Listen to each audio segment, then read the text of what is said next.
इस वीडियो में बेटा हम बात करेंगे इलेक्ट्रोमैग्नेटिक वेव्स की, इलेक्ट्रोमैग्नेटिक वेव थ्योरी की और प्लैंक थ्योरी की। पर उससे पहले बात करें वेव की। वेव क्या है बेटा आपके पास?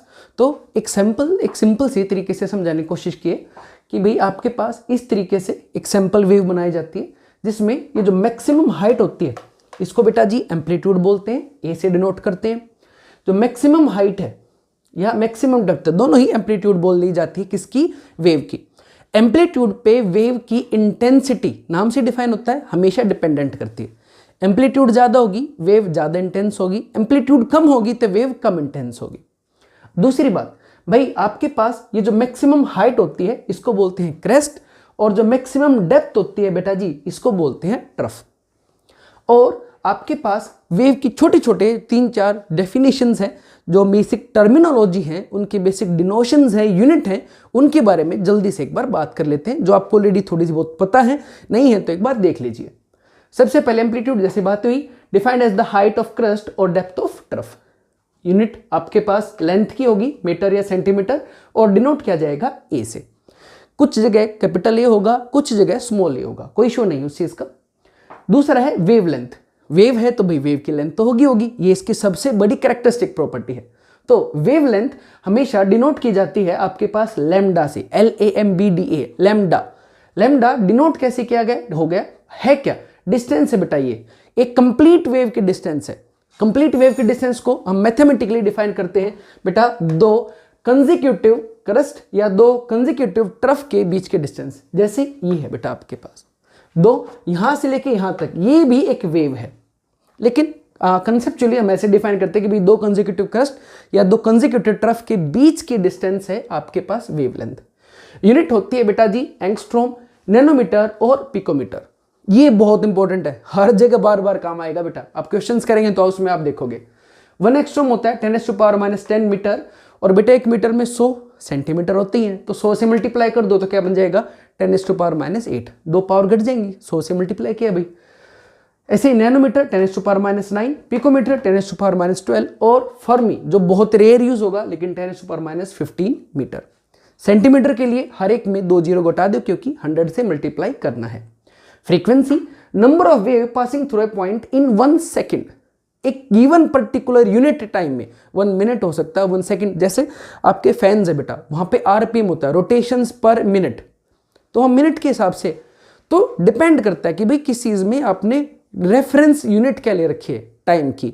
उस रेफरेंस यूनिट में जितनी साइकिल्स आपकी वेव, आपकी जो भी चीज आप स्टडी करे वो कंप्लीट करती है, वही डिफाइन करती है उसकी फ्रीक्वेंसी। जैसे अपनी क्लासेस में बेटा लेक्चर्स की भी फ्रीक्वेंसी होती है, हर 40-40 मिनट के बाद लेक्चर चेंज होता है। दैट इज फ्रीक्वेंसी, कि कितने टाइम के बाद एक चीज रिपीट हो रही है। तो number of wave passing through a point, एक पर्टिकुलर पॉइंट, मान लो आपने ये पॉइंट मान लिया यहाँ पे, इस पॉइंट से 1 सेकंड में कितनी वेव्स जा रही हैं, 100, 200, 1 लाख, कितनी जा रही हैं, वही डिनोट करता है इसकी फ्रीक्वेंसी। डिनोट किया जाता है एक स्टाइलिश से V से, जिसको बोलते हैं म्यू, थोड़ा सा घुमा के बनेगा, और इसकी यूनिट है hertz, that is second inverse, time का इनवर्स है। वेलोसिटी में लीनियर डिस्टेंस, या तो सीधी बात है, linear distance travelled per unit time, distance upon time, वही बचपन से पढ़ते आ रहे हो, तो वही है बेटा आपके पास वेलोसिटी। डिनोट किया जाएगा V से या C से। ठीक है जी। इलेक्ट्रोमैग्नेटिक वेव है तो हमेशा C से ही डिनोट होगा, लेकिन जब आप डी ब्रोगली पे जाओगे तो वहां पर आप V की भी बात करोगे, क्योंकि जरूरी नहीं हर किसी के पास वेलोसिटी ऑफ लाइट के बराबर स्पीड हो। यूनिट एज यूजुअल आपको पता ही है, मीटर पर सेकंड, और CGS में सेंटीमीटर पर second. Wave number mu bar से डिनोट किया जाएगा, और ये नंबर ऑफ वेव एक पर्टिकुलर सेंटीमीटर के अंदर कितनी आ सकती है। बाई देखना 1 सेंटीमीटर कह रखा है, बाय डिफॉल्ट आपके पास हो जाएगा 1 सेंटीमीटर।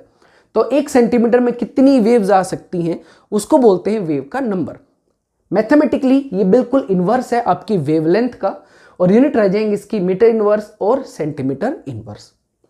टाइम पीरियड, भाई time taken by wave to complete 1 cycle, 1 second में कितनी बार जा रही थी वो तो थी फ्रीक्वेंसी, लेकिन एक पर्टिकुलर आपके पास वेव 1 साइकिल कितनी जल्दी कर लेती है वो है उसका टाइम पीरियड। और मैथमेटिकली ये भी वेव नंबर की तरह उल्टा होगा फ्रीक्वेंसी के। पिछला वाला इनवर्स था वेवलेंथ के, अब की बार इनवर्स है आपके पास फ्रीक्वेंसी। और इन सारी चीजों से जब एक्सपेरिमेंटली डिटेल ली गई तो पता चला कि फ्रीक्वेंसी और वेवलेंथ दोनों ऑब्वियस सी बात है बेटा, वेव ज़्यादा लंबी होगी तो उसको घूमने में, एक पर्टिकुलर डिस्टेंस ट्रेवल करने में ज़्यादा टाइम लगेगा। ठीक है जी। तो फ्रीक्वेंसी क्या था, कितने जल्दी हो रहा है, और वेव लेंथ क्या था, वेव कितनी लंबी है। तो ये दोनों एक दूसरे के हमेशा इन्वर्स हैं। और जब प्रोपोर्शनलिटी के साइन को हटाते हैं, इन्वर्स साइन को हटाते हैं, तो एक कॉन्स्टेंट आता है, that is speed of light c। तो mu is equal to c by lambda. अब 1 बाई लैम्डा भी आपको पता ही है, म्यू बार है, तो इसको आप mu is equal to c into में म्यू बार भी लिख सकते हो, दैट इज ऑल्सो करेक्ट। अब ये पढ़ा किसके लिए था, क्योंकि हमारे सिलेबस में EMR, इलेक्ट्रोमैग्नेटिक रेडिएशंस, तो इलेक्ट्रोमैग्नेटिक रेडिएशन शॉर्ट में EMR दी गई थी जेम्स क्लार्क मैक्सवेल ने।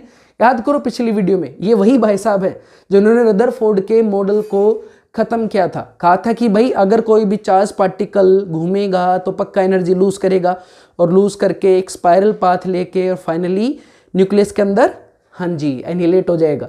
तो इन्होंने खुद ने एटम का मॉडल नहीं दिया, भाई साहब ने रदरफोर्ड के मॉडल को फेल जरूर कर दिया, खुद मॉडल नहीं दिया। इनका खुद का इंटरेस्ट था EMR में, तो इन्होंने जो थ्योरी दी वो दी EMR की थ्योरी। और EMR की थ्योरी में जैसे नाम में ही है, नाम से ही शुरू करो, इलेक्ट्रो और मैग्नेटिक, क्या कि भाई यहां पर आपके पास 3 पर्टिकुलर चीजें हैं। एक है इलेक्ट्रिक, इलेक्ट्रो है तो भाई इलेक्ट्रिक है, दूसरा है मैग्नेटिक, और तीसरा है इनकी डायरेक्शन। तो आराम से समझो, इलेक्ट्रोमैग्नेटिक रेडिएशंस वो हैं जिसमें इलेक्ट्रिक फील्ड होगा, मैग्नेटिक फील्ड होगा, और इलेक्ट्रिक फील्ड और मैग्नेटिक फील्ड दोनों एक दूसरे के परपेंडिकुलर होंगे।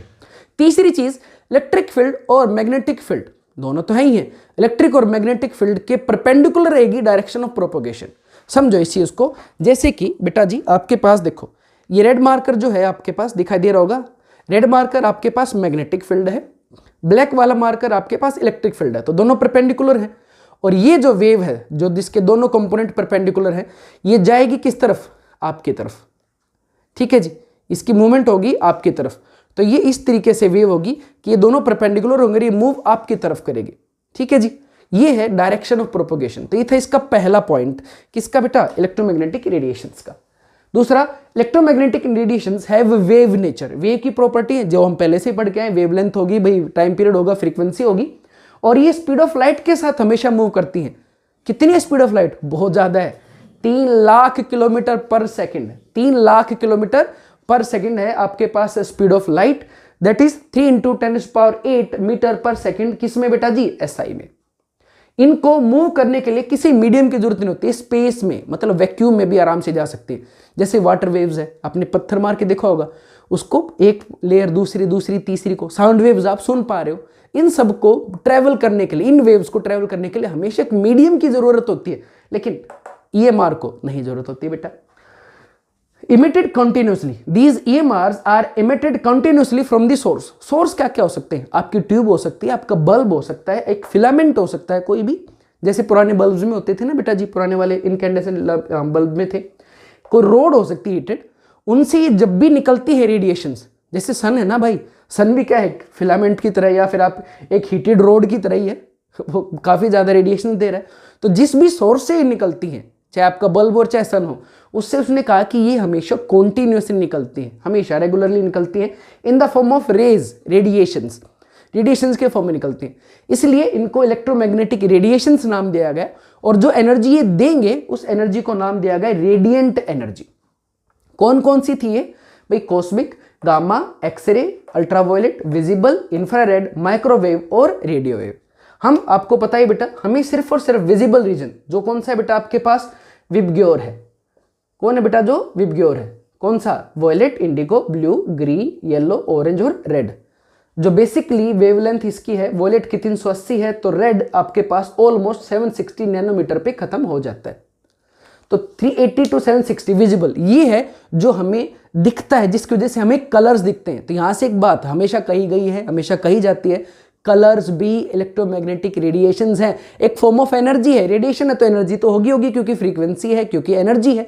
तो यहां से पता चलता है कि आपके पास ये जो इलेक्ट्रोमैग्नेटिक रेडिएशन, बेटा जी जैसे अभी बात चल रही थी कि आपके पास कॉस्मिक, गामा, एक्सरे, यहाँ पे आपके पास जैसे जैसे कॉस्मिक से रेडियो की तरफ जा रहे थे, आपके पास वेवलेंथ बढ़ रही थी। वेवलेंथ और आपको पता ही है फ्रीक्वेंसी एक दूसरे के अपोजिट होते हैं, तो फ्रीक्वेंसी आपके पास घटेगी। तो जो आपके पास रेडियो वेव है, जिनकी हेल्प से आप बात करते हैं, टीवी पे आपके सिग्नल्स आते हैं, मोबाइल्स काम करते हैं, उनकी रेडियो वेव्स की फ्रीक्वेंसी मिनिमम होती है। तो फ्रीक्वेंसी और एनर्जी जैसे अब आगे आपके पास आ जाएगा, फ्रीक्वेंसी और एनर्जी दोनों एक दूसरे से डायरेक्टली डिपेंडेंट है, तो एनर्जी आपके पास बढ़ती जाएगी। सिमिलरली विजिबल रीजन में भी अगर आप बात करो तो विबग्योर की मैं बात करूं, विजिबल रीजन ये है बेटा, violet, indigo, blue, green, yellow, orange और रेड। तो रेड की जो वेवलेंथ है वो मैक्सिमम है, रेड की वेवलेंथ जो है बेटा जी मैक्सिमम है, वहीं वॉयलेट की आपके पास वेवलेंथ मिनिमम है। एनर्जी की बात करो तो रेड की एनर्जी मिनिमम रहेगी, जबकि वॉयलेट की एनर्जी आपके पास मैक्सिमम रहेगी। रेड की इन्हीं कैरेक्टरिस्टिक्स की वजह से क्रॉस साइन और रेड से बनाया जाता है, खतरा, डेंजर जो बनता है वो रेड कलर से पेंट किया जाता है, क्योंकि भाई इसकी एनर्जी जो है मिनिमम है और इसकी वेवलेंथ जो है वो आपके पास मैक्सिमम है। अब मुद्दे पे आते हैं।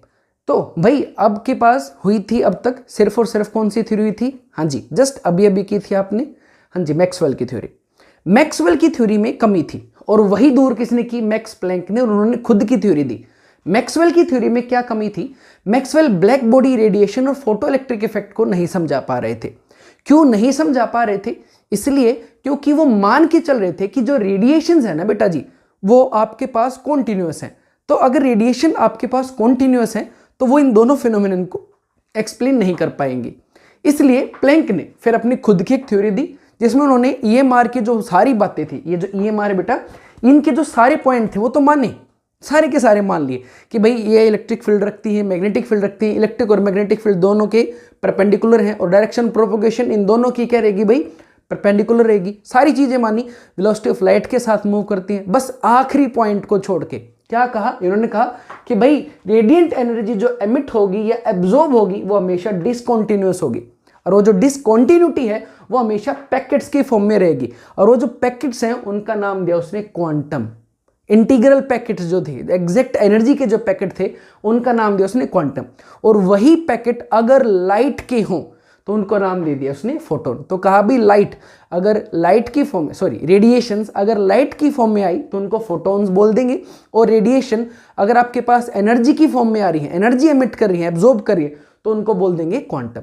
और यही नहीं रुका, फिर उन्होंने अपनी खुद की एक छोटी सी बात जोड़ी और कहा एक्सपेरिमेंटली कि जो एनर्जी है किसी भी फोटोन की या क्वांटम की वो उसकी फ्रीक्वेंसी से कितने जल्दी जल्दी कवर कर पा रहा है उसके डायरेक्टली डिपेंडेंट है। तो एनर्जी डायरेक्टली प्रोपोर्शनल फ्रीक्वेंसी से, तो अगर प्रोपोर्शनलिटी हटाओगे तो कांस्टेंट लगाओगे, और प्लैंक ने काम किया था आपको पता ही है, फॉरनर्स हैं तो काम किया था तो अपना नाम यूज किया, तो क्या एक अपना कांस्टेंट यूज किया जिसका नाम है प्लैंक कांस्टेंट, जिसकी वैल्यू फिक्स होती है 6.626 इंटू 10⁻⁻34 जूल सेकेंड। बेटा यूनिट बहुत इंपॉर्टेंट है, ये ध्यान दीजिएगा, ये जूल सेकेंड मल्टीप्लाई हो रहे हैं ना कि आपके पास डिवाइड है, ठीक है जी। तो ये जूल पर सेकंड नहीं है, ये जूल सेकंड है, इसका बहुत ध्यान रखिएगा। आगे अगर कोई बॉडी एक पार्टिकल से ना टकरा के उसके ऊपर बहुत सारे पार्टिकल टकराए तो जो एनर्जी एक पार्टिकल टकराएगा मल्टीप्लाई कर देना उतनी ही एनर्जी सारे फोटॉन्स की जितने टकराए हैं।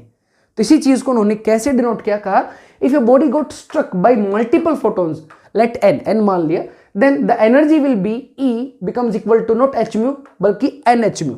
और ऑलरेडी आपको पता ही है बेटा म्यू क्या होता है? C by lambda. अरे वो तो मैक्सवेल से पहले हमने वेव की कैरेक्टरिस्टिक्स में देख लिया था। तो म्यू की जगह आपने एक्सप्रेस कर दिया सी बाय लैम्डा, तो एनर्जी क्या होगी? H mu is equal to h c by lambda, और 1 बाय लैम्डा म्यू बार होता ही है। तो आप ये भी बोल सकते हो energy is equal to h c mu bar. तो इन सारे फॉर्मूलों में अगर पार्टिकल मल्टीपल्स हैं, बहुत सारे हैं, 1 मोल है, आधा मोल है, तो जितने भी हैं उनसे मल्टीप्लाई कर दो, वो रहेगी टोटल पैकेट्स की एनर्जी जो किसी बॉडी ने अपने आप में एब्जॉर्ब की होगी या एमिट की होगी ऑन देयर स्ट्रक, कि वो कितने जब स्ट्रक हुए थे। अब इन्हीं से रिलेटेड छोटे छोटे से आपके पास न्यूमेरिकल्स हैं। पहले बिल्कुल जीरो लेवल से शुरू करते हैं। कैलकुलेशन आपके लिए छोटी बेटा, देखो calculate wave number, time period, frequency of a light whose wavelength is 3000 angstroms. Wavelength दे दी तो बेटा आपके पास वेवलेंथ दे दी तो आपके पास फ्रीक्वेंसी आ जाएगी। कैसे? सी अपॉन लैम्डा, सी की वैल्यू आपको पता ही है 3 इंटू 10⁸, आंगस्ट्रॉम 10⁻⁻10 पुट करना, आंसर आ जाएगा। अगर फ्रीक्वेंसी आ गई तो टाइम पीरियड आ जाएगा, टाइम पीरियड फ्रीक्वेंसी का उल्टा ही होता है, डायरेक्ट आ जाएगा। और अगर आपके पास वेवलेंथ आ गई है तो उसका उल्टा कर दोगे तो वेव नंबर आ जाएगा। बिल्कुल सिंपल, कैलकुलेशन आपके लिए छोड़ दी, वैल्यू पुट करते चले जाना, तीनों आंसर आ जाएंगे। Calculate wavelength, frequency, wave number of a light whose time period, अब की बार चेंज कर दिया, टाइम पीरियड दे दिया, क्या दिक्कत है, हमें पता है टाइम पीरियड फ्रीक्वेंसी का उल्टा है, तो फिर से फ्रीक्वेंसी निकाल लेंगे, टाइम पीरियड से उल्टा करके हमने क्या निकाली, फ्रीक्वेंसी। ठीक है जी, तो फ्रीक्वेंसी आ गई तो फिर वेवलेंथ आएगी दौड़ के, कैसे, म्यू क्या था आपके पास, सी बाय लेमडा, म्यू को आपने देखा क्या था, सी बाय लेमडा, तो ऑब्वियसली बात है लेमडा क्या हो जाएगा, सी बाय म्यू, तो म्यू आप यहां से उल्टा करके निकाल ले आए, सी से उसको आपके ऊपर सी रख देना, म्यू से डिवाइड कर देना, आंसर आ जाएगा। और भाई अगर लेमडा आ गया तो उसका इनवर्स क्या आ जाएगा, यानी कि म्यू बाय सी, वो क्या आ जाएगा आपके पास, वेव नंबर, खत्म, सीधा आंसर है भाई। तीसरा क्वेश्चन थोड़ा सा अच्छा क्वेश्चन, आपकी एक रेफरेंस बुक से है। How long a radio wave, जिनसे आप फोन पे बातें कर रहे हो, टीवी देख रहे हो, इंटरनेट वाली, a radio waves with frequency 6 × 10⁻³ second inverse, frequency दे दी भाई 6 × 10⁻³ सेकंड इनवर्स, या हर्ट्ज भी बोल सकते हो सेकंड इनवर्स को, would take to travel from Mars to Earth having distance 8 × 10⁻⁷, यानी कि 8 करोड़ किलोमीटर आ रही है भाई, 8 करोड़ किलोमीटर आने के लिए इस फ्रीक्वेंसी वाली वेवलेंथ को कितना टाइम लेना पड़ेगा। भाई टेंशन नहीं लेनी, ऑब्वियसली बात है, रेडियो वेव तो एक EMR है, तो फ्रीक्वेंसी सिर्फ और सिर्फ आपका दिमाग खराब करने के लिए दे रखी है। सबको पता है डिस्टेंस क्या होती है, हाँ जी, distance speed multiplied by time, या स्पीड याद कर लो, स्पीड क्या थी बेटा, डिस्टेंस अपॉन में टाइम, सबको पता है। तो अब टाइम निकाला तो टाइम क्या हो जाएगा, डिस्टेंस अपॉन स्पीड, सीधी बात है। डिस्टेंस दे रखी है 8 × 10⁻⁷, 8 करोड़ किलोमीटर, और स्पीड सबको पता ही है यार, मेन पॉइंट था मैक्सवेल का, they travel with speed of light, frequency से कोई लेना देना नहीं, उससे उसको डिवाइड करो, आंसर आ जाएगा, दैट्स इट। तो बहुत ध्यान से आराम से, बड़ा सीधा क्वेश्चन था, इसमें कोई लेना देना नहीं था फ्रीक्वेंसी का, डायरेक्ट क्वेश्चन सोल्व हो रहा था। अब आ गया हो, calculate energy of a mole of photon, JEE 2022 का एक बहुत आसान question, calculate energy of a mole of a photon having radiation whose radiation having wavelength 300 nanometres, wavelength है 300 नैनोमीटर। अब क्या कह रहा है भाई, उसकी एनर्जी निकाल लो, कितनी की, 1 मोल की, तो 1 फोटोन की एनर्जी का फार्मूला E = h म्यू, तो 1 मोल की एनर्जी का formula E = n × h × mu, और n मोल है ना भाई, तो n की वैल्यू 6.02 × 10⁻23, तो n की वैल्यू एवोगैड्रो नंबर, h हमें पता है, म्यू हमें नहीं पता है, पर हम c बाय लेमडा करके निकाल लेंगे, तो एनर्जी क्या आ जाएगी, NhC बाय लेमडा, पुट करना, अप्रोक्सीमेट, अब ध्यान देना, आंसर आएगा इतना जूल, ठीक है जी, लेकिन आंसर पूछ किस में रखा है बेटा, किलो जूल में, तो उसको 1000 से डिवाइड कर दोगे, 1000 से डिवाइड करोगे तो 399 किलो जूल पर मोल आपके पास आ जाएगी। तो थोड़ा ध्यान से, ऑप्शंस में इसमें तो नहीं, लेकिन आगे आप ऑप्शन में देखोगे कि ये यूनिट जहां पे कन्वर्ट हो रही है वो भी आंसर दे रखे हैं आपको। अगला बिल्कुल ऐसा ही क्वेश्चन, फिर से प्रीवियस ईयर, ये भी यूनिट्स का थोड़ा ध्यान देना बस। कैलकुलेट अप्रोक्सीमेट वेवलेंथ, एग्जैक्ट नहीं भाई, अप्रोक्सीमेट ही बोला है, in angstrom of a photon having energy 2 electron volt. अब की बार energy direct joule kilo joule में नहीं दी भाई, इलेक्ट्रॉन वोल्ट में दे दी, तो क्या इशू है, हमें तो इलेक्ट्रॉन वोल्ट का भी पता है, कैसे, 1 इलेक्ट्रॉन वोल्ट = 1.6 × 10⁻19 जूल्स, तो पता ही है, तो 2 इलेक्ट्रॉन वोल्ट कितनी हो जाएगी, 3.2 × 10⁻19, और ये किसके इक्वल है, HC बाई लेमडा, बिल्कुल सही बात है, एक फोटोन है तो इनकी वैल्यू 1 हो ही जाएगी, तो H आपको पता है, C आपको पता है, लेमडा उधर ले जाओ, इसको इधर ले आओ, आपके पास लेमडा की वैल्यू आ जाएगी। दिक्कत भाई, एनर्जी आएगी आपके पास मीटर्स में, क्योंकि सारी यूनिट मीटर्स में है, निकालनी किस में है, नैनोमीटर में, तो देखो एनर्जी आएगी 6.253 × 10⁻7 मीटर्स, मीटर को नैनोमीटर में, तो पता ही बेटा नैनोमीटर में कितने होते हैं, 10⁻9, 10⁻9 कैसे करोगे भाई डिवाइड कर दो या मल्टीप्लाई कर दो, 100 से मल्टीप्लाई कर दिया, 100 से डिवाइड वाला तो क्या बन गया 10⁻9, और मल्टीप्लाई से क्या बन जाएगा 6253, हो जाएगा ना जी, अरे हाँ या ना, तो इसको कन्वर्ट कर लीजिएगा बेटा, यहाँ पर जो भी आंसर आएगा उस हिसाब से कर लोगे भाई, हाँ जी हो जाएगा। यहाँ पे थोड़ा सा आंसर 625.3 हो सकता है भैया, एंगस्ट्रॉम में है भाई, एंगस्ट्रॉम में तो 1000 से मल्टीप्लाई करने पड़ेगा, सॉरी 1000 से मल्टीप्लाई और 1000 से ही डिवाइड, तो आंसर आ जाएगा आपके पास, सॉरी थोड़ा सा कंफ्यूजन हो गया था। Calculate energy of half mole of a photon having radiation with frequency 3 × 10⁻12 hertz. अब की बार वेवलेंथ नहीं, कई क्वेश्चन हो गए थे ना वेवलेंथ, प्रीवियस ईयर वाले ने थोड़ा सा अपना गेयर बदला, अब की बार डायरेक्ट म्यू पकड़ा दी, ये दे दी, कह रहा है भाई हाफ मोल, तो बस एन की वैल्यू क्या आ जाएगी, 1 मोल 6 × 10⁻23, तो हाफ मोल 3, अरे 1 मोल सबको पता है एवोगैड्रो नंबर के बराबर हो जाएगा, तो ये कितना हो जाएगा आधा मोल, 3 आ जाएगा भाई, 6 का आधा। तो भाई n की वैल्यू होगी 3 × 10⁻23। और क्या दे रखा है फ्रीक्वेंसी, RH आपको पता ही है, सीधे वैल्यू पुट करेंगे।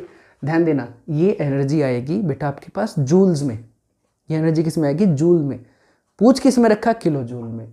तो जब आप निकालोगे ना तो आंसर आएगा आपके पास 598.2, ठीक है जी, अप्रोक्सीमेट इतना आएगा जूल पर मोल, लेकिन पूछ किस में रखा है, किलो जूल। तो 1000 से डिवाइड जरूर करना और आंसर ये आएगा भाई, ठीक है जी। कहीं बेफालतू में आया हुआ है क्वेश्चन इस टाइप का कॉम्पिटिटिव एग्जाम में गलत ना हो जाए। बहुत ध्यान से, यूनिट बहुत ध्यान से देनी, क्वेश्चन बहुत आसान है, सिर्फ यूनिट का खेल है सारा। वहाँ इलेक्ट्रॉन वोल्ट आ गया तो यहाँ पे किलो जूल में आंसर आ गया, बस थोड़ा सा ध्यान। अगला देखो, फिर से यूनिट का खेल। Energy of A EMR is 3 × 10⁻12 args. आर्ग आपको पता है, जूल आपके ऐसा यूनिट है एनर्जी की, और CGS की यूनिट है आर्ग्स। तो भाई आर्ग में दे रखी है calculate wavelength in a nanometre, लेकिन क्वेश्चन वाले ने आपको H की वैल्यू भी दे रखी है आर्ग की फॉर्म में, और भाई C की वैल्यू भी दे रखी है, दोनों दे रखी है, आर्ग की फॉर्म में ये दे रखी है या CGS की फॉर्म में। यहाँ सेंटीमीटर पर सेकंड में दे दिया, यहाँ आर्ग सेकंड में दे दिया, जूल सेकंड की जगह पे। बस क्या बच गया, एनर्जी बतानी है, डायरेक्ट वैल्यू पुट करो भाई। पुट करोगे तो जो आपके पास आंसर आएगा, ठीक है जी, E = hc/λ, लैम्डा इधर ले जाओ, एनर्जी को इधर ले आना, इसको इधर ले जाओ, और ये यहाँ से डिवीजन में आ जाएगा। कट पिट के आपके पास कट ही रहा है, 3 से 3 सीधा, पावर सिर्फ पॉइंटों का ही खेल है। तो आंसर आएगा 6.625 × 10⁻⁵ सेंटीमीटर, ठीक है जी। अब सेंटीमीटर को नैनो में, यहाँ गड़बड़ होती है बहुत बारी, यहाँ बहुत गलती। नैनोमीटर कहते दिमाग कहते हैं 10⁻⁹, वो मीटर है, सेंटीमीटर है तो 10⁻⁷, और इसको 7 तक ले जाना है तो 100 से मल्टीप्लाई कर दो, 100 से डिवाइड, ये नीचे वाला 100 तो जुड़ के -7 हो जाएगा, और ये मल्टीप्लाई से क्या हो जाएगा 662.5 नैनोमीटर्स। सीधा है भाई। तो सारा खेल, 2 ही टाइप के तो क्वेश्चन आते हैं, या तो जिनमें आपको खुद इंफॉर्मेशन डिडक्ट करनी होती है, ट्रिकी लैंग्वेज होती है, या जिसमें यूनिट है।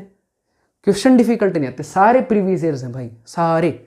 अगला देखो, अगला तो बिना पेन उठाए हो जाएगा डायरेक्ट लास्ट से।